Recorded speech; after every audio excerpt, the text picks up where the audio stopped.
Clientélisme, copinage, recrutement de proches ou encore disparité dans les contrats et les salaires. Deux rapports de la Chambre régionale des comptes épinglent sérieusement la gestion communale de Gilbert Annette sur l'organisation, les ressources humaines et les finances.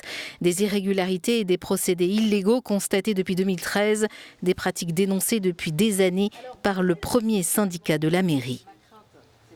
Au-delà du 13e mois qui a été retoqué par le Conseil d'État, il y a également le RIFSEF, le régime indemnitaire, qui est mal appliqué à la ville de Saint-Denis. Vous avez aussi les recrutements qui se font de manière opaque, on n'a pas les fiches de poste et c'est mentionné dans le rapport de la Chambre régionale des comptes. Donc il y a une politique qui est mise en place pour le personnel qui est injuste. En tout cas, le ressentiment des collègues, c'est qu'il y a une injustice de traitement. Et c'est vrai qu'il y a aussi un problème entre les contractuels. Les deux autres syndicats majoritaires de la commune sont eux réservés sur ces deux rapports. L'un nuance, le second rejette la faute. On est là en train de tirer à boulet ouvert, je dirais bien, sur monsieur le maire, sur monsieur Gilbert Annette. Je connais comment se passe la collectivité. Je ne suis pas sûr que ce soit lui qui décide de l'intégralité de tous les recrutements. Qui a voulu une fonction publique à plusieurs vitesses à La Réunion? C'est bien nos gouvernants. Ce sont ceux qui dirigent l'État. Ils savent très bien le problème des gens. C'est les communaux désintégrés, des contractuels, des titularisés. Ça fait une fonction publique à multivitesse. On a le résultat de ce qu'on a semé. C'est tout.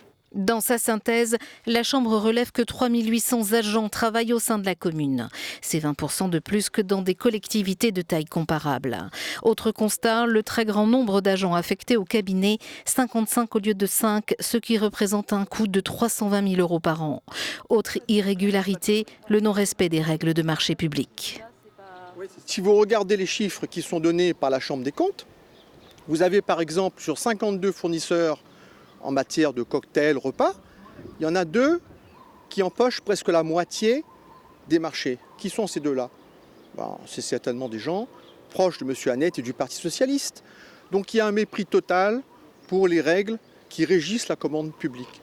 Le procureur de la République n'a pas attendu le rapport définitif de la Chambre régionale des comptes pour déclencher une enquête préliminaire pour détournement de fonds publics à la mairie de Saint-Denis.